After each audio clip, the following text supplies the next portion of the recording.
నేనెల్లప్పుడూ యెహోవాను సన్నుతించెదన్. నిత్యము ఆయన కీర్తి నా నోట నుండున్. నేనెల్లప్పుడూ యెహోవాను సన్నుతించెదన్. నిత్యము ఆయన కీర్తి నా నోట నుండున్. అంతా నా మేలుకే ఆరాధన యేసుకే, అంతా నా మంచుకే. తన చిత్తమునకు తల వంచితే, తన చిత్తమునకు తల వంచితే ఆరాధనాపను, స్తుతించుట మానను. ఆరాధనాపను, స్తుతించుట మానను, స్తుతించుట మానను.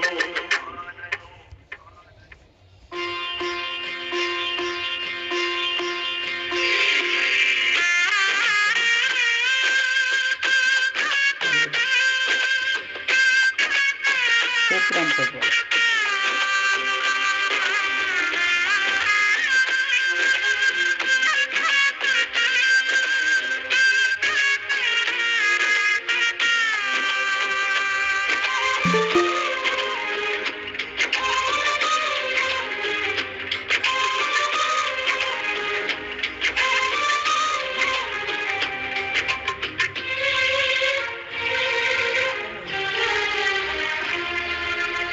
కన్నీళ్ళే పానములైనా, కఠిన దుఃఖ బాధలైనా, స్థితిగతులే మారినా, అవకాశం చేజారినా,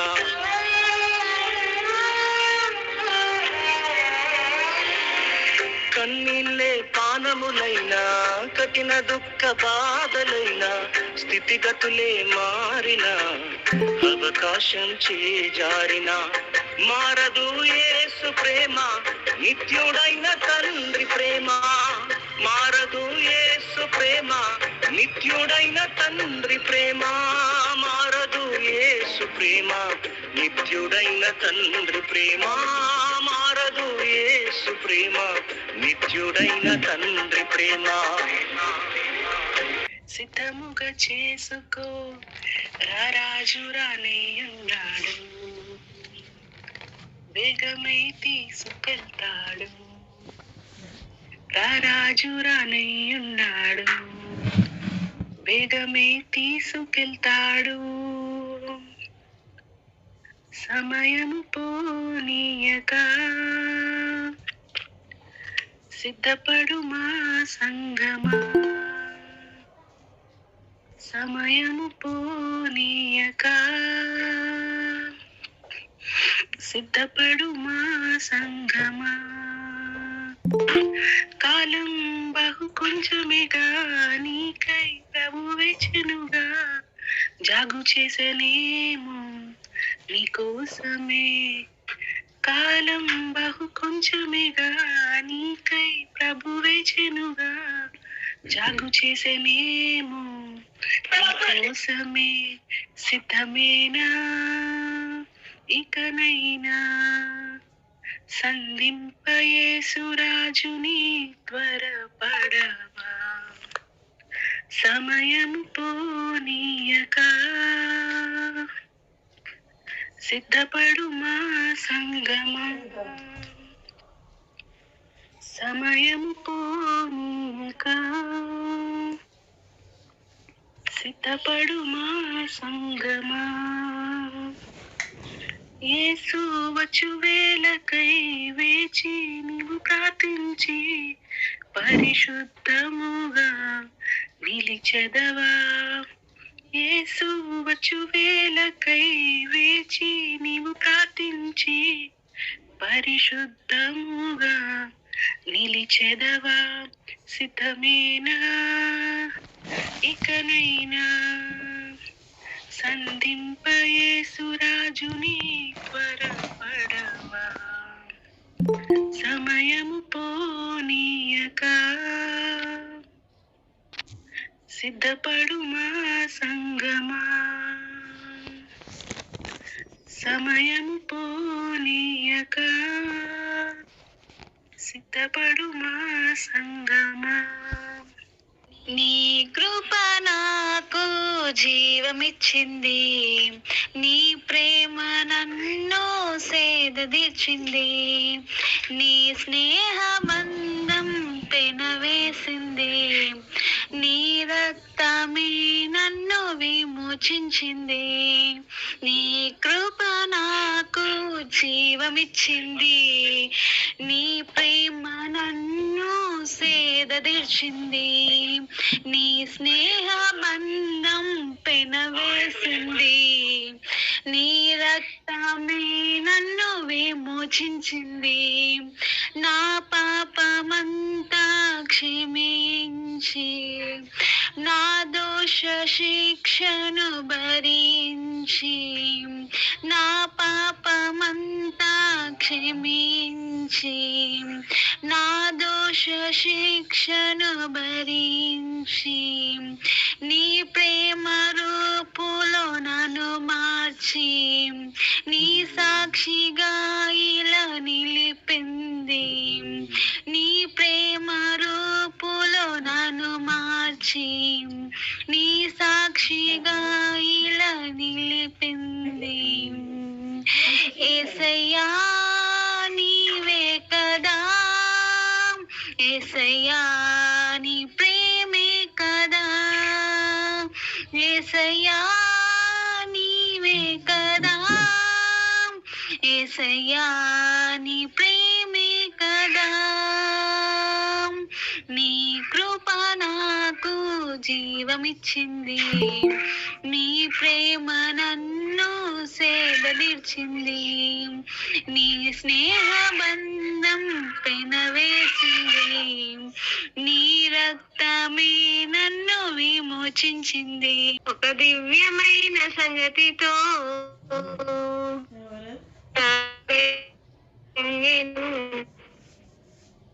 ఒక దివ్యమైన సంగతితో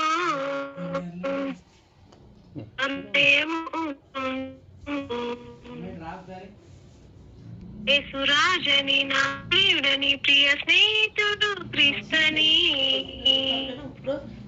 ఒక దివ్యమైన సంగతితో నా హృదయము ఉప్పొంగెను, 10,000 మందిలో నా ప్రియుడు యేసు, ధవల వర్ణుడు అతి కాంక్షణీయుడు, 10,000 మందిలో నా ప్రియుడు యేసు, అతి కాంక్షణీయుడు, తన ప్రేమ వేనదుల విస్తారము, తన ప్రేమ వేనదుల విస్తారము, 10,000 నోర్లతో కీర్తింతును, 10,000 నోర్లతో కీర్తింతును, ఒక దివ్యమైన సంగతితో నా హృదయము ఉప్పొంగెను, ఒక దివ్యమైన సంగతితో నా హృదయము ఉప్పొంగెను, 12 గుమ్మముల పట్టణములో నేను నివాసము చేయాలని, 12 గుమ్మముల పట్టణములో నేను నివాసము చేయాలని, తన సన్నిధిలో నేను నిలవాలని, తన సన్నిధిలో నేను నిలవాలని, ప్రభు యేసులో పరవశించాలని, ప్రభు యేసులో పరవశించాలని, ఒక దివ్యమైన సంగతితో నా హృదయము ఉప్పొంగెను, ఒక దివ్యమైన సంగతితో నా హృదయము ఉప్పొంగెను, యేసురాజని నా ప్రియుడని ప్రియ స్నేహితుడు క్రీస్తుని, ఒక దివ్యమైన సంగతితో నా హృదయము ఉప్పొంగెను, నీ బ్రతుకు దినములన్నీయో కృపాక్షేమములైనా వెంట వచ్చుటకు కారణం, నీ బ్రతుకు దినములన్నీయో కృపాక్షేమములైనా వెంట ఉండుటకు కారణం,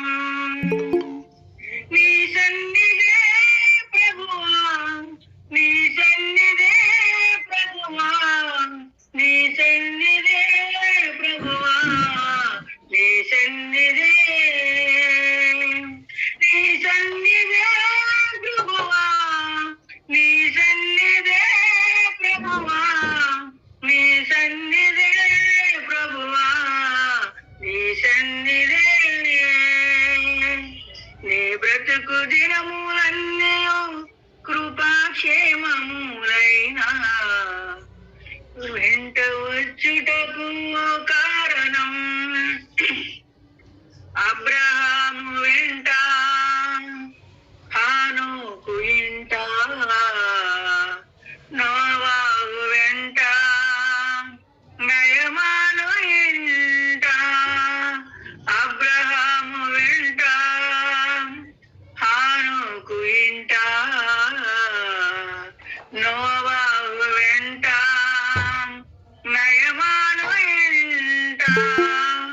నీ సన్నిధే ప్రభువా, నీ సన్నిధే ప్రభువా, నీ సన్నిధే ప్రభువా, నీ సన్నిధే. నీ సన్నిధే ప్రభువా, నీ సన్నిధే ప్రభువా, నీ సన్నిధే ప్రభువా, నీ సన్నిధే. నీ బ్రతుకు దినములన్నయో కృపాక్షేమములైనా వెంట వచ్చుటకు కారణం. నీ బ్రతుకు దినములన్నయో కృపాక్షేమములైనా వెంట ఉండుటకు కారణం. యాకోబు వెంట, యేసేపు ఇంట,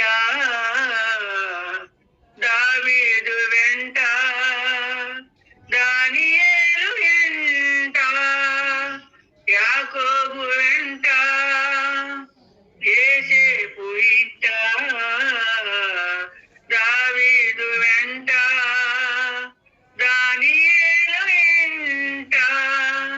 నీ సన్నిధే ప్రభువా, నీ సన్నిధే ప్రభువా, నీ సన్నిధే ప్రభువా, నీ సన్నిధే. నీ సన్నిధే ప్రభువా, నీ సన్నిధే ప్రభువా, నీ సన్నిధే ప్రభువా, నీ సన్నిధే. నీ బ్రతుకు దినములన్నయో కృపాక్షేమములైనా వెంట వచ్చుటకు కారణం. నీ బ్రతుకు దినములన్నయో కృపాక్షేమములైనా వెంట ఉండుటకు కారణం. నీ సన్నిధే ప్రభువా, నీ సన్నిధే ప్రభువా, నీ సన్నిధే ప్రభువా, నీ సన్నిధే. నీ సన్నిధే ప్రభువా, నీ సన్నిధే ప్రభువా, నీ సన్నిధే ప్రభువా, నీ సన్నిధే. నీ ప్రేమ ఎంతో ఎంతో మధురం, యేసు నీ ప్రేమ ఎంతో ఎంతో మధురం. యేసయ్యా, యేసయ్యా, యేసయ్యా, యేసయ్యా. నీ ప్రేమ ఎంతో ఎంతో మధురం, యేసు నీ ప్రేమ ఎంతో ఎంతో మధురం. చెల్లికుండునా నీ ప్రేమ, కన్న తల్లి కుండునా నీ ప్రేమ, అన్నకుండునా నీ ప్రేమ, కన్న తండ్రి కుండునా నీ ప్రేమ.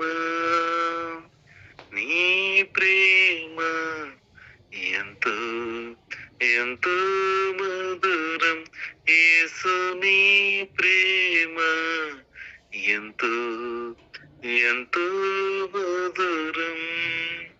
సిలువకెక్కెను నీ ప్రేమ, నాకై రక్తం కార్చెను నీ ప్రేమ. మరణించెను నీ ప్రేమ, నాకై తిరిగి లేచెను నీ ప్రేమ. సిలువకెక్కెను నీ ప్రేమ, నాకై రక్తం కార్చెను నీ ప్రేమ. మరణించెను నీ ప్రేమ, నాకై తిరిగి లేచెను నీ ప్రేమ. నీ ప్రేమ ఎంతో ఎంతో మధురం. యేసుని ప్రేమ ఎంతో ఎంతో మధురం. మారిపోనిది నీ ప్రేమ, నన్ను మార్చుకున్నది నీ ప్రేమ. బలమున్నది నీ ప్రేమలో, గొప్ప భాగ్యమున్నది నీ ప్రేమలో. మారిపోనిది నీ ప్రేమ, నన్ను మార్చుకున్నది నీ ప్రేమ.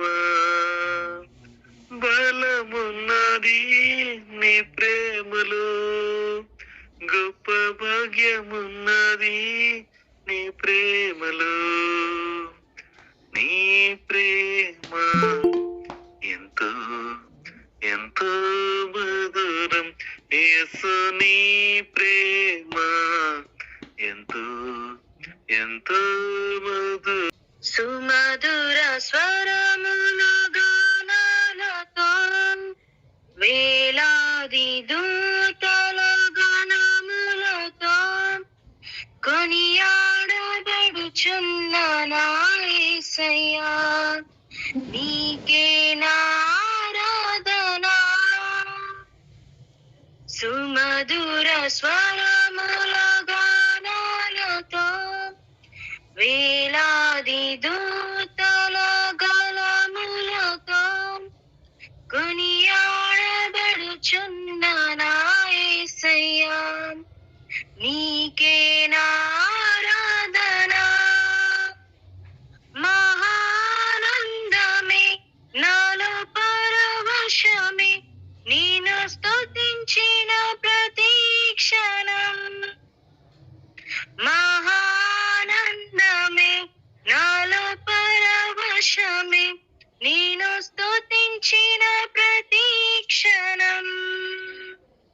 సుమధుర స్వరముల గానాలతో వేలాది దూతల గళములతో కొనియాడబడుచున్న నా యేసయ్యా, నీకే నా ఆరాధన. సంపూర్ణమైన నీ చిత్తమే, అనుకూలమైన సంకల్పమే జరిగించుచున్నావు నన్ను వీడక. నా ధైర్యము నీవేగా, సంపూర్ణమైన నీ చిత్తమే, అనుకూలమైన సంకల్పమే జరిగించుచున్నావు నన్ను విడువక. నా ధైర్యము నీవేగా, నీవే నీవే నా జయగీతము, నీవే నీవే నా స్తుతి గీతము. నీవే నీవే నా జయ గీతము, నీవే నా స్తుతి గీతము. సుమధుర స్వరముల గానాలతో వేలాది దూతల గళములతో కొనియా యేసయ్యా నీకే నారాధన. దేవుడు లేచునుగాక అని మొట్టమొదటి వాక్యంలో ఉంది. దేవుడు లేచునుగాక. ఒక అవసరమైనటువంటి వ్యక్తి కేక వేస్తూ ఉన్నాడు. తండ్రిని కుమారుడు ఏ విధంగా అయితే కేక వేస్తాడో ఆపదలోను, ఇరుకులోను, ఇబ్బందుల్లోనూ, ఆయాసాల్లోనూ, అనారోగ్యాల్లోనూ, అదేవిధంగా తండ్రిని అనగా దేవుణ్ణి మనం కేక వేయాలి, అనగా ప్రార్థన చేయాలి. కేక అనగా ప్రార్థన చేయడం అనమాట. అప్పుడు దేవుడు మన పక్షాన లేస్తాడు, దేవుడు మన కొరకు లేస్తాడు. దేవుడు లేచును, ఆయన అక్కడ ఉన్నాడు. మనం పిలిస్తే పలికేటటువంటి వాడు. మనం పిలిస్తే, అందుకే భగవంతుడు ఏం చెప్తాడంటే ఆయన మనం పిలవాలి. ఆయన పిలిస్తేనే వచ్చేది. ఆయన్ని ప్రార్థన చేయాలి. ఆయన ప్రార్థన, అందుకే ఆయన తలుపు తడుతూ ఉన్నాడు, బలవంతంగా లోపలికి రావట్లేదు. ఆయన తలుపు తడుతూ ఉన్నాడు, నీ ఇష్టం. నువ్వు తలుపు తీస్తే ఆయన లోపలికి వస్తాడు, లేదంటే లేదు. అందుకే అడుగుడి, అడగాలి, మీకు ఇయ్యబడును. వెదకండి, అప్పుడు మీకు దొరుకుతుంది. తట్టండి, మీకు తీయబడుతుంది. ఇది సూత్రం. దేవుడు లేచునుగాక, ఆయన శత్రువులు చెదిరిపోదురుగాక. అనగా మన సమస్యలన్నీ చెదిరిపోవాలంటే ఆయన లేవాలి. ఆయన వస్తే, ఆయన నిలబడితే మనకి ధైర్యం, అదే మనకి భరోసా. అందుకే 4వ వచనంలో దేవుని గురించి పాడుడి, ఆయన నామమును బట్టి స్తోత్రగానము చేయడు. ఎందుకు ఆయన్ని స్తుతించాలో ఈ రోజున భగవంతుడు మనకు నేర్పిస్తూ ఉన్నాడు. ఎందుకు 4 సంగతులు మనం చూస్తాం. మొట్టమొదటి, విడిపించాడు. దేని నుంచి విడిపించాడంటే చూడండి, ఆయన కొరకు ఎవరు ప్రార్థన చేశారు, ఎవరు జవాబును పొందారు, ఎందుకు స్తుతిస్తూ ఉన్నారు. 5వ వచనంలో తన పరిశుద్ధాలయమందుండు దేవుడు తండ్రి లేని వారికి తండ్రియు. ఎంత మంచి మాట అండి. తండ్రి లేని వారికి తండ్రియు. 2, విధవరాండ్రకు న్యాయకర్తుని అయి ఉన్నాడు. 3, దేవుడు ఏకాంగులను సంసారులుగా చేయవాడు. 4, ఆయన బంధింపబడిన వారిని విడిపించి వారిని వర్ధిల్ల చేసేటటువంటి వాడు. ఇక్కడ మొట్టమొదటి 2 వచనాలు మనకు అర్థమవుతాయి. తండ్రి లేని వారికి ఆయన తండ్రిగా ఉంటాడు, విధవరాండ్రకు ఆయన న్యాయకర్తగా ఉంటాడు. అది మన అందరికీ తెలుసు. అయితే దేవుడు ఏకాంగులను సంసారులుగా చేయవాడు. ఏకాంగులు అనగా ఒంటరిగా ఉన్నటువంటి వ్యక్తులు, ఒంటరిగా ఉన్నటువంటి వారు వివాహం కొరకు ఎదురు చూచేవారు అయి ఉండొచ్చు, లేదా వివాహం చేసుకుని కూడా ఒంటరిగా ఉన్నటువంటి వారు కూడా ఉండొచ్చు. ఒంటరి జీవితం, భర్త వదిలేశాడు, భార్య వదిలిపెట్టేస్తుంది. కొన్ని సందర్భాల్లో భార్య నువ్వు నాకు వద్దు అని వెళ్ళిపోద్ది, భర్త ఏమో నువ్వు నాకు వద్దని వదిలేస్తాడు. ఇలాగున ఒంటరిగా ఉన్నటువంటి వారిని ఏకాంగులు అని పిలుస్తూ ఉన్నాడు. దేవుడు ఏకాంగులను సంసారులు అంటే కలుపుతాడు. ఆయన విడివిడిగా ఉన్నటువంటి వారిని ఆయన కలిపేటటువంటి దేవుడు. అందుకే మనకు తెలుసు 32వ అధ్యాయము ఇర్మియా గ్రంథం 17-27లో ఉంటుంది. ఆయనకు అసాధ్యమైనది ఏదీ లేదు. భగవంతుడు 27వ వచనంలో అంటాడు కదా, నేను సర్వశరీరులకు దేవుడును, నాకు అసాధ్యమైనది ఏదైనా గలదా అంటాడు. అందుకే ఈ 4 విషయాలను బట్టి తన పరిశుద్ధాలయమందుండు దేవుడు తండ్రి లేని వారికి తండ్రి అట, విధవరాండ్రకు న్యాయకర్తట. దేవుడు ఏకాంగులను సంసారులుగా చేసే దేవుడు, ఆయన బంధింపబడిన వారిని విడిపించి వర్ధిల్ల చేసేటటువంటి దేవుడు. స్తోత్రం. మనం ఇలాగున ఆయన మనల్ని విడిపించడానికి వచ్చినటువంటి దేవుడు. ఎలా అండి? విడిపించడానికి వచ్చాడు, దిగి వచ్చాడు. ఆయన తన కుమారుడు మనల్ని ప్రేమించి, ఈ మట్టికి నా మట్టికి ఆ వాక్యం ఇశ్రాయేలుకి రాయబడి ఉండొచ్చు, లేదా వేరే సందర్భాన దావీదు పాట పాడుతూ ఉండొచ్చు. ఆ పాట పాడమని ప్రధాన గాయకునికి ఇచ్చి ఉండవచ్చు. కానీ ఈ రోజున ఈ వాక్యం చదువుతూ ఉన్నప్పుడు, వాక్యం మననం చేస్తూ ఉన్నప్పుడు, ధ్యానం చేసుకుంటూ ఉన్నప్పుడు ఇది నాకు అని అన్వయించుకోవాలి. అప్పుడు ఏమవుతుంది, ప్రభువా నేను కూడా క్రిటికల్ సిచ్యువేషన్స్లో భగవంతుడు ఇలాగనే మనకు ఆదరిస్తాడు. వాక్యమును పంపిస్తాడు, ఆరోగ్యమునిస్తాడు. వాక్యమును పంపిస్తాడు, నెమ్మదినిస్తాడు. వాక్యమును పంపిస్తాడు, సమాధానాన్ని ఇస్తాడు. వాక్యమును పంపిస్తాడు, ప్రతి అప్పు తీరుతుంది. మనకు వాక్యం అనగా ఆయనే అండి, భగవంతుడు. వాక్యం మనకు వచ్చినప్పుడు వాక్యం మనకు భరోసా ఇస్తుంది, వాక్యం మనకు ధైర్యాన్ని ఇస్తుంది, వాక్యం మనకు త్రోవ చూపిస్తుంది. అందుకే వాక్యం పట్ల మనం ఎక్కువ ఆసక్తి చూపించాలని భగవంతుడు ఇష్టపడుతున్నాడు. రెండవది, ఆయన మన ముందర నడిచేటటువంటి దేవుడు. 7-8 వచనాలు చూడండి. దేవా, నీవు ప్రజల ముందర బయలుదేరినప్పుడు, అరణ్యములో నీవు ప్రయాణం చేసినప్పుడు భూమి వణికెను, దేవుని సన్నిధిని అంతరిక్షము దిగజారెను. అంతరిక్షమే దిగజారిందట.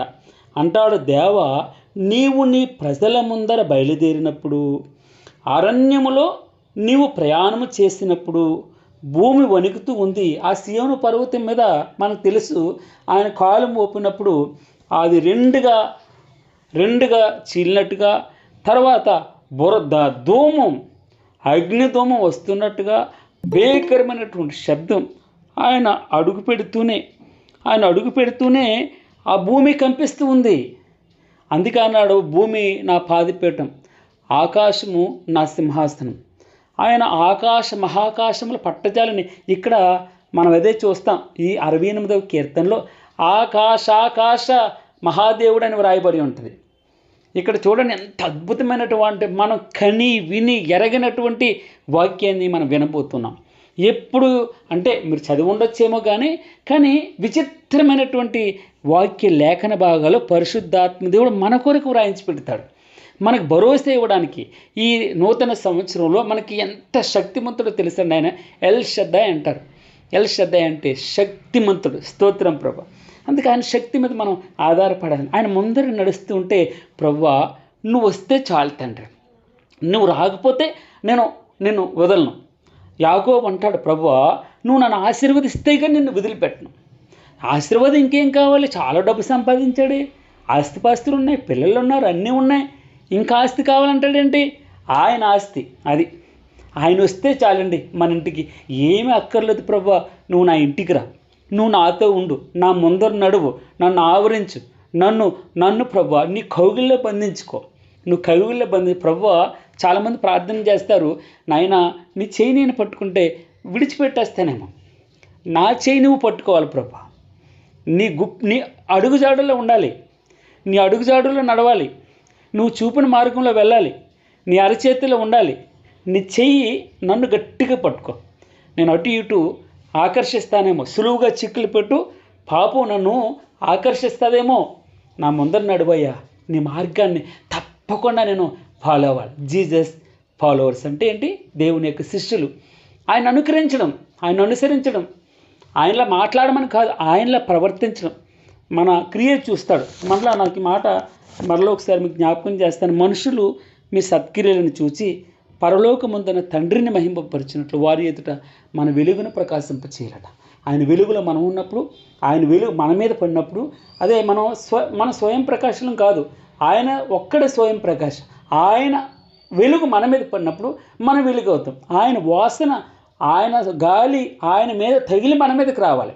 ఆ పరిశుద్ధాత్మ దేవుడు ఆయన దగ్గర నుంచి రావాలి, మనల్ని ఆకర్షించాలి, మనల్ని అభిషేకించాలి, మనలో ఆయన ఉండాలి. అప్పుడు మనం ప్రతి పాపమును ఒప్పుకుంటాం ఆయన దగ్గర. ప్రతి పాపమును ఆయన అందుకే సులువుగా చిక్కులు పెట్టి ప్రతి పాపమును విడిచిపెట్టి విశ్వాసమునకు కర్తయు దానిని కొనసాగించువాడిన యేసు వైపు చూచుచు ఆయన వెంబడించాలి. ఆయన ముందర నడుస్తుంటే ఆయన ఫాలో అవ్వాలి. Jesus followers. మంచిది. 2 విషయాలు మనం చూస్తాం. ఆయన మన ముందర నడిచేటటువంటి దేవుడు. 3, ఆయన మనల్ని సంరక్షించేటటువంటి దేవుడు. ఇక్కడ మనం ఎందుకు స్తుతించాలంటే ఆయన మనల్ని సంరక్షించేటటువంటి దేవుడు. 9వ వచనంలో ఉంటుంది కదా, చూడండి. దేవా నీ స్వాస్యం మీద నీ వర్షం సమృద్ధిగా కురిపించితివి. నీ స్వాస్యము అంటే ఎవరు? మనకు 73వ కీర్తన 25లోకి వెళ్ళాలి. 73వ కీర్తన 25లో ఏమని ఉంటుంది? ప్రభువా ఆకాశముందు నీవు తప్ప నాకెవరున్నారు, నీవు నాకుండగా లోకంలోనిది నాకేది వద్దు ప్రభువా. ఏమని ప్రార్థన చేస్తున్నాడమ్మా భక్తుడు? ఆకాశముందు నీవు తప్ప నాకెవరున్నారు, నీవు నాకుండగా లోకంలోనిది ఏది నాకు అక్కర్లేదు ప్రభువా. నా శరీరం నా హృదయం క్షీణించిపోయినా కూడా దేవుడు నిత్యము నా హృదయమునకు ఆశీర్దుర్గమును స్వాస్యమునై ఉన్నాడు. విలాపవాక్యం 3వ అధ్యాయంలో ఉంటుంది. ప్రభువా నీవు నా భాగం, నీవు నా స్వాస్యం. భగవంతునే మన స్వాస్యంగా కలిగి ఉన్నాం, అనగా మనం ఆయన స్వాస్యమై ఉన్నాం. ఇక్కడ ఏమన్నాడు? ఇక్కడ దేవా నీ స్వాస్యం మీద అనగా మా మీద మనం ఆయన ఆస్తి, స్వకీయ సాంపాద్యం. మనం ఎవరండి? సొంత ఆస్తి మనం. ఆయన ఆస్తి. అందుకే మనం ఆస్తి కాబట్టి ఆయన మనల్ని పిలుచుకున్నాడు. దేవా, నీ స్వాస్థ్యం మీద నీ వర్షము సమృద్ధిగా కురిపించేది. అది భూమి అవ్వచ్చు, నా భూమి అవ్వచ్చు, నేనే అవ్వచ్చు. నా మీద అభిషేకం, నా మీద ఐశ్వర్యం, నా మీద ఆయన యొక్క కృప సమృద్ధిగా కురుస్తూ ఉంది. అది అలసి ఉండగా మనం కూడా కొన్నిసార్లు అలసిపోయినప్పుడు నీవు దానిని బలపరిచితివి. స్తోత్రం ప్రభా. మనల్ని బలపరిచేటటువంటి దేవుడు. మనం అలసిపోయి ఉంటాం, మనం అలసి మనం క్షీణించిపోయి ఉంటాం.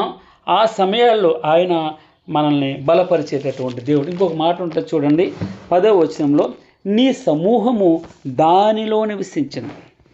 నీ సమూహము దానిలో నివసించను. నీ సమూహం అంటే ఏంటి?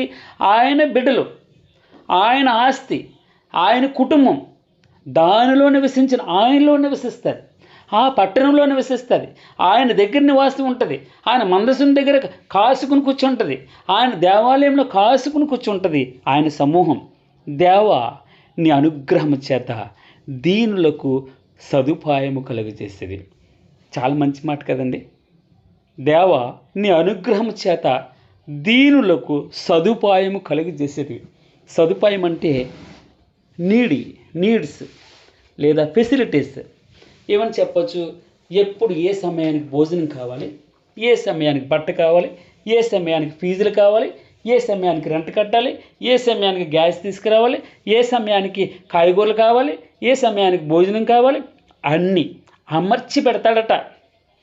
నా కష్టార్జితం, నా తెలివి, నా జ్ఞానం, నా బలం, నేను అని మనం అనుకుంటాం. భగవంతుడు ఈ రోజున ఆయన నుంచి మనం స్తుతించడానికి ఒక కారణం, ప్రభువా నాది కాదు ఇది, నీవు చేసిన సదుపాయం ప్రభువా, నీవిచ్చిన సదుపాయం, నీ ఫెసిలిటీ, నీవిచ్చింది. మనం అనుకుంటాం, నేను చాలా కష్టపడి చదివానండి, ఉద్యోగం సంపాదించానండి, నాకు అనుగ్రహింపబడింది అనుకుంటాం మనం. కాదు, నాది కాదది ప్రభువా, నీ ఉచితమైనటువంటి కృప. దేవా, నీ అనుగ్రహం చేత దీనులకు సదుపాయం కలుగజేసేది. స్తోత్రం ప్రభా. మంచిది. ఇవి మనం 3 విషయాలు ఉదయం కాలం ధ్యానం చేస్తాం. ఒకటి, ఆయన విడిపించడానికి దిగి వచ్చిన దేవుడు, ముందు నడిచినటువంటి దేవుడు, సంరక్షిస్తున్నటువంటి వాడు. మంచిది. ఇప్పుడు మనం ఒక చిన్న అంశాన్ని త్వరగా కంప్లీట్ చేసుకుని మనం 4వ భాగంలోకి వెళ్దాం. 4వ భాగంలో 11వ వచనం నుండి 14వ వచనంలోకి ఉంటాయి. 11 నుంచి 14 శత్రువులందరినీ ఆయన జయించాడు. అందుకే మనం ఆయన్ని స్తుతించాలి. చూద్దాం 11వ వచనం. ప్రభువు మాట సెలవిచ్చుచున్నాడు, దానిని ప్రకటించు స్త్రీలు గొప్ప సైన్యముగా ఉన్నారు. సేనల రాజులు పారిపోయేదరు. ఇంట నిలిచినది దోపుడు సొమ్ము పంచుకొనును. 13 గొర్రెల దొడ్ల మధ్యను మీరు పండుకొనగా గోవుల రెక్కలు వెండితో కప్పబడినట్టున్నది. వాటి ఈకిల రెక్కలు పచ్చని బంగారుతో కప్పబడినట్టున్నది. సర్వశక్తుడు అక్కడ రాజులను చెదరగొట్టినప్పుడు సల్మోని మీద హిమము కురిసినట్లయను. కొంచెం కిందకి వెళ్దాం. బాషాను పర్వతము దేవపర్వతము, బాషాను పర్వతము శిఖరము గల పర్వతములారా, దేవుడి నివాసముగా కోరుకున్న కొండను మీరేలా ఓరచూపులు చూచుచున్నారు. యెహోవా నిత్యము అందులోనే నివసించును. దేవుని రథములు సహస్రములు ప్రభు వాటిలోనున్నాడు. సియోను పరిశుద్ధమైనట్టు ఆ కొండ పరిశుద్ధమైన. దేవునామమునకు మహిమ కలుగును కాక. ఇక్కడ మనం 11 నుంచి 14 చూడాలి. కొన్ని 2 వచనాలు చదివాను. ఎందుకు చదివానంటే చూడండి, మనం 9, 10 వచనాలు చూసాం. 9, 10 వచనాలు ఆయన ఏమని వ్రాస్తుందంటే, ఆయన సంరక్షించినటువంటి దేవుడు. ఎలాగట, దేవా నీ అనుగ్రహం చేత దీనులకు సదుపాయం కలుగజేశావు. అయితే 11వ వచనంలో అంటాడు కదా, ప్రభు మాట సెలవిచ్చుచున్నాడు, దానిని ప్రకటించి స్త్రీలు గొప్ప సైన్యంగా ఉన్నారు. అనగా ఈ మాట చెప్పుకుని స్త్రీలు ఆ సంఘాల్లో మాట్లాడవచ్చు, పురుషులకు బోధించవచ్చు అని చెప్పేసి కొంతమంది వాదన చేస్తారు. కానీ ఈ వాక్యము దానిని ప్రకటించి స్త్రీలు గొప్ప సైన్యముగా ఉన్నారని దీని గురించి వ్రాయించి పెట్టలేదు. ఇది ఏంటంటే దేవుని యొక్క క్రియలు గొప్ప సైన్యంగా కూడి, మీరు చూడండి, మిరియాము ఒక్కతే పాటలు పాడలేదు, వారు గొప్ప సైన్యంతో పాటలు పాడినట్టుగా మనం చూస్తాం. అలాగే దావీదు ఆ మందసాన్ని తీసుకొస్తూ ఉన్నప్పుడు, క్షమించండి, సౌలు యుద్ధం జయించినప్పుడు వారికి ఎదురేగినటువంటి సైన్యం కూడా స్త్రీలు ఆ ఇశ్రాయేలులో ప్రతి ఇంటి నుండి వచ్చారు. సైన్యముగా వచ్చి దేవుని యొక్క క్రియలను స్తుతిస్తూ ఉన్నారు, గొప్ప సైన్యంగా వస్తూ ఉన్నారు. అనగా దేవుని యొక్క క్రియని మనం 10 మంది కూర్చున్నప్పుడు దేవుని యొక్క గొప్ప కార్యాలు మాట్లాడుకోవడం, అది గొప్ప సైన్యం అవుతుంది. దానిని ప్రకటించి స్త్రీలు గొప్ప సైన్యంగా ఉన్నారట. ప్రభు మాట సెలవిచ్చుచున్నాడు. దానిని అంటే ప్రభువు చేసినటువంటి క్రియ, భగవంతుడు చేసినటువంటి అద్భుతాల గురించి వీరు స్త్రీలు గొప్ప సైన్యముగా మాట్లాడుకుంటూ ఉన్నారు. స్త్రీలు మాట్లాడుకుంటూ ఉన్నారు. మంచిది.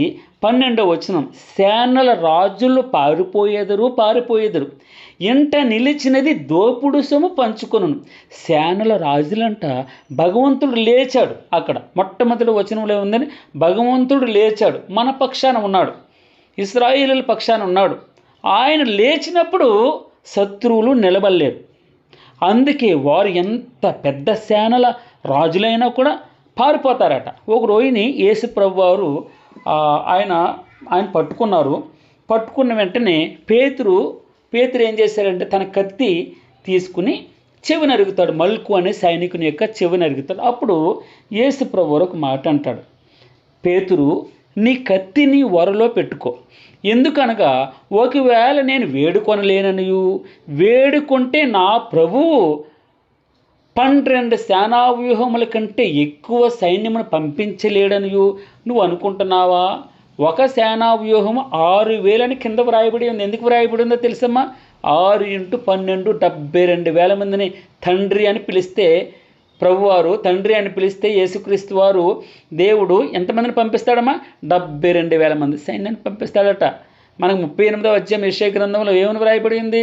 ఒక సైనికుడు 187,000 మందిని ఇంటూ 72,000 మంది. అంటే తండ్రి అని వేడుకుంటే ఇంతమంది ఆటంబాంబుల కింద వచ్చి పడతాయి.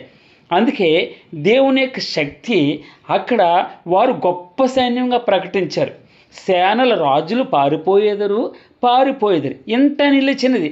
వారు జయించి ఇంటికి తీసుకొచ్చారు, దోపుడు సొమ్ము తీసుకొచ్చారు. తీసుకొచ్చి ఆ తీసుకొచ్చిన సొమ్మంతా ఇంట్లో పడేశారు.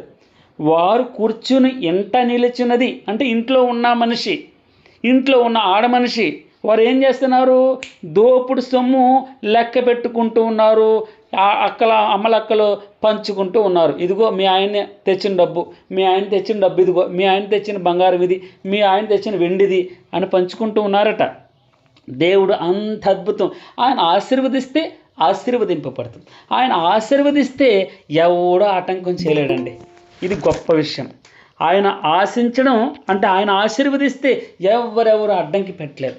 దేవుని నామమునకు మహిమ కలుగునుగాక. సేనల రాజులు పారిపోయేదురు, ఇంట నిలిచినది దోపుడు సొమ్ము పంచుకొని. ఇక్కడ ఇంకొక అద్భుతమైన మాట ఉంటుంది. 13వ వచనంలో నేను కంప్లీట్ చేస్తాను. 13వ వచనంలో, గొర్రెల దొడ్ల మధ్యను మీరు పండుకొనగా గువ్వల రెక్కలు వెండితో కప్పబడినట్టున్నది, వాటి ఈకెలు రెక్కలు పచ్చని బంగారుతో కప్పబడినట్టున్నది. ఈ వచనాన్ని ఇంకా దాన్ని అర్థం చెప్పేటటువంటి వారు ఎవరు లేరు, భగవంతుడు మాత్రమే చెప్పాలి. అయితే ఈ వచనం యొక్క అర్థం మనకి ఎలాగ అర్థమవుతుందంటే, గొర్రెల వారేమో సేనల రాజులు పారిపోతూ ఉన్నారు, కానీ వీరు గొర్రెల దొడ్ల మధ్య పండుకుంటూ ఉన్నారు. అంటే గొర్రెలు ఉన్న దొడ్ల మధ్య పండుకుంటూ ఉన్నారు. పండుకుని గువ్వల రెక్కలు, గువ్వలు అంటే ఏంటమ్మా? చిలక, ఏమంటారు? గువ్వ అంటే ఏంటి? ఒక చిన్న పక్షి. ఆ పక్షి ఎగురుతూ ఉన్నప్పుడట ఆ రెక్కలు వెండితో, ఆ రెక్కలు ఎలా కప్పబడే? వెండి కప్పినట్టు ఉంటుందట. అంత మెరుస్తూ ఉంటుంది. ఎంత అద్భుతంగా వర్ణిస్తున్నాడట చూడండి. వాటి ఈకలట పచ్చని బంగారుతో, స్పష్టమైనటువంటి బంగారం ఎలా ఉంటుందో తెలుసండి? పచ్చ బంగారం అంటారు. పచ్చ బంగారం అంటే మలినం లేనటువంటిది, మచ్చ లేనటువంటిది, డాగు లేనటువంటిది, ఉదక స్నానం చేయబోనటువంటి పచ్చని బంగారుతో కప్పబడినట్టున్నది. 14 వచనం మనం చూస్తే సర్వశక్తుడు అనగా ఎల్ షదాయ్ అనగా సర్వశక్తుడు అక్కడ రాజులను చెదరగొట్టినప్పుడు సల్మోను మీద హిమము కురిసినట్లాయను అని వ్రాయబడింది. సల్మోను అనగా నల్లనిది అని అర్థం అంట. నల్లని పర్వతం మీద హిమం ఎలా కనబడుతుందండి? తెల్లగా కనబడుతుంది. రాజులను చెదరగొట్టినప్పుడు ఎవరు? సర్వశక్తుడు రాజులను చెదరగొట్టినప్పుడు వారి యొక్క శవాలు ఎలా ఉంటాయో తెలుసమ్మా? గుట్టల మీద, నల్లని గుట్ట మీద పరిచినటువంటి తెల్లని మంచు వలె ఉంటుందట. దేవుని నామమునకు మహిమ కలుగును గాక. ఆయన విజయం ఇస్తే అలాగుంటుందండి. అంటే ఇక్కడ మరణం గురించి చెప్తున్నారని కాదు, విజయం భగవంతుడు మన పట్ల లేస్తే, మన పక్షాన ఆయన లేస్తే అద్భుతం ఎంత అమోఘంగా ఉంటుందో ఆ యొక్క క్రియను మనం వర్ణించలేం. మన జీవితాల్లో ఒక 5 నిమిషాలు ఎక్కువైంది, దయతో క్షమించండి. మన గొర్రెల దొడ్ల మధ్యన మీరు పండుకొనగా గొవ్వల రెక్కలు వెండితో కప్పబడినట్టున్నది, వాటి ఈకెల రెక్కలు పచ్చని బంగారుతో కప్పబడినట్టున్నది. సర్వశక్తుడు, ఈ మాట జ్ఞాపకం చేసుకున్నాము. సర్వశక్తుడు. ఇందుకే మనం ఇది శత్రువు అంటే ఏంటో తెలుసమ్మా? సులువుగా చిక్కులు పెట్టే పాపం. మనకు దాని మీద జయం. ఏది సులువుగా చిక్కులు పెడుతుంది? ఏది మన జీవితాలను పాడు చేస్తుంది? ఏది మన సమయాన్ని దొంగిలిస్తుంది? ఏది మన అసమాధానాన్ని దొంగిలిస్తుంది? ఏది కుటుంబంలో అభద్రతనిస్తుంది? ఏది మధ్యలో ప్రేమానురాగాలను దూరం చేస్తుంది? ఏది కుటుంబాన్ని విచ్ఛిన్నం చేస్తుంది? అదే శత్రువు. ఏదైతే ప్రేమను దొంగిలిస్తుంది, ఏదైతే భార్యాభర్తల మధ్య అనుమానం సృష్టిస్తుందో, ఏదైతే ఇప్పుడు సెల్ ఫోన్ ఉందండి, సెల్ ఫోన్ మాట్లాడుతూ ఎవరితో మాట్లాడుతున్నావు అని భర్త ఆలోచిస్తూ ఉంటాడు. ఎందుకు అంతసేపు మాట్లాడుతున్నావు అని భార్య అంటూ ఉంటుంది. ఇవన్నీ సులువుగా చిక్కులు పెట్టే పాపం. కొన్నింటిని మనం దూరంగా పెడితే శత్రువును జయించగలం. అందుకే భగవంతుడు ఏమన్నాడంటే, సర్వశక్తుడు అక్కడ రాజులను చెదరగొట్టినప్పుడు సల్మోను మీద హిమము కురిసినట్లయను. ఎంత మంచి మాట అండి. ఇక్కడ వరకు మనం చూసినట్లయితే శత్రువులందరినీ ఆయన జయించాడు. అందుకే ఆయన స్తుతించాలి. 4 మనం భాగాలు చూసాం. 1, ఆయన విడిపించినటువంటి దేవుడు, ఆయన ముందు నడిచేటటువంటి దేవుడు, మన సంరక్షిస్తున్నటువంటి దేవుడు. మన శత్రువులందరినీ, అది రోగమైనా, అది శరీర బలహీనతనైనా, అది లేదా కంపెనీలో లేదా ఉద్యోగాల్లో ఏ విధమైనటువంటి శోధనైనా, లేదా మన కుటుంబంలో ఏదైనా ఇబ్బంది అయినా, ఇరికైనా, అప్పులైనా, శ్రమలైనా, అది శత్రువులందరినీ ఆయన లేస్తే మనకు జయిస్తాడండి. అందుకే ప్రభువా, నువ్వు నా పక్కన ఉండాలి. నేను వెళ్ళలేను ప్రభువా, నేను జయించలేను. నువ్వు నాతో రా ప్రభువా, నువ్వు రాకపోతే జయం రాదు. ఒక రోజుని ఎరుకో గోడలను కూలగొట్టారు, కానీ హాయి మీదకి వెళ్తూ ఉన్నారు. ఎరుకో గోడలను కూలగొడితే దేవుడు ఏం చెప్పాడంటే, మీరు దోపుడు సొమ్ము ఎట్టి పరిస్థితుల్లో మీరు తీసుకువెళ్ళడానికి వీల్లేదు అన్నారు. అయితే ఆకాను పాపం చేశారు. చిన్ని షినారు వస్త్రం కదండి, ఓ చిన్న బంగారు కమ్మె, అది భూమిలో దాచిపెట్టాడు, టెంటలో దాచిపెట్టుకున్నాడు. పట్టుకొచ్చి దేవుడు కోపం వచ్చింది. ఆయన చేయొద్దన్న పని చేయడానికి వీల్లేదు. ఈ నా మాట చెప్పున అంటాడు. ఈ నా మాట చెప్పున జరిగించి ప్రతివాడు కూడా బండ మీద తన ఇల్లు కట్టుకున్న బుద్ధివంతుని పోలి ఉంటాడు.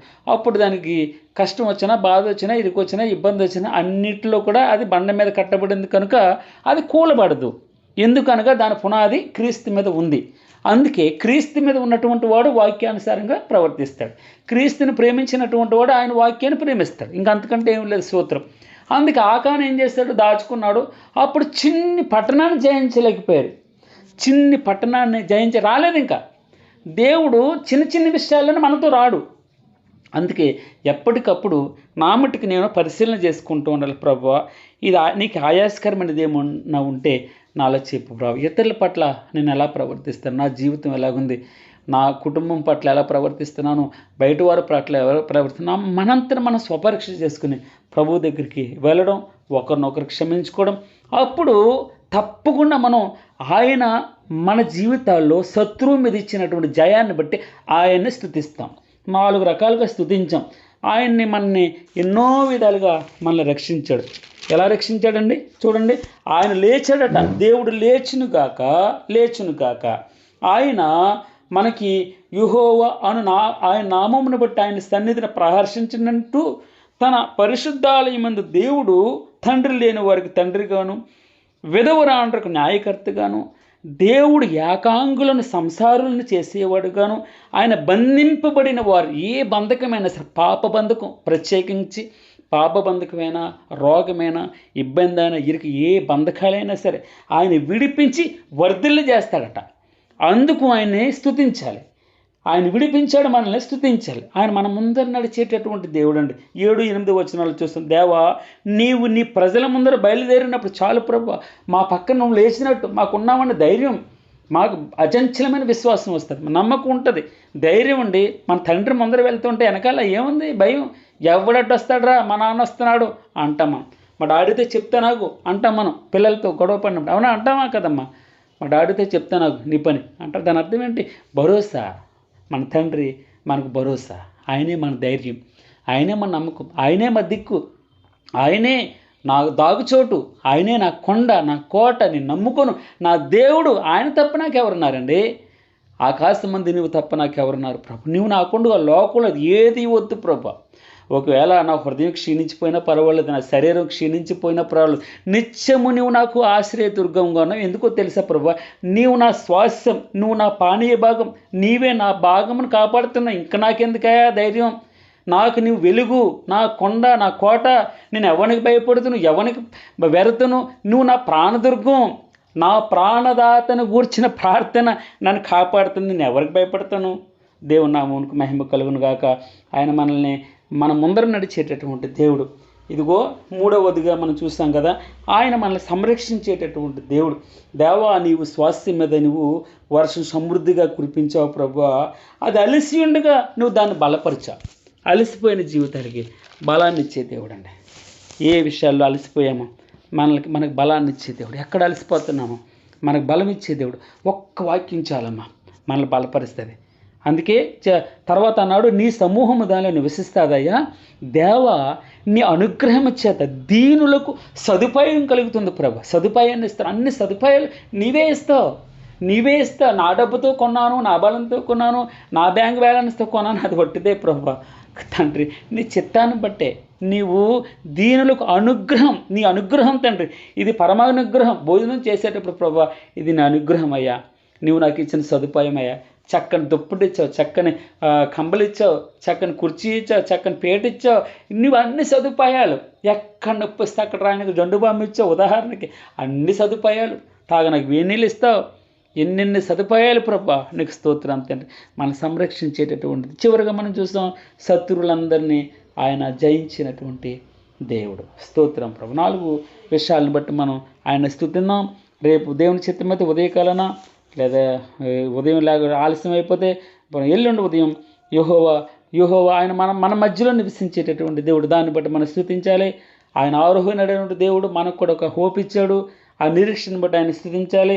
3వది ఆయన ఘనతను బట్టి, ఆయన స్తుతిని బట్టి, ఆయన మహిమను బట్టి ఆయన స్తుతించాలని 3 రకాలుగా ఆయన స్తుతించాలని ఈ యొక్క 68వ కీర్తన మన యుద్ధ సమయాల్లో కష్టం వస్తే ఈ 68వ కీర్తన 35 వచనాలు చదివి వెళ్ళాలట.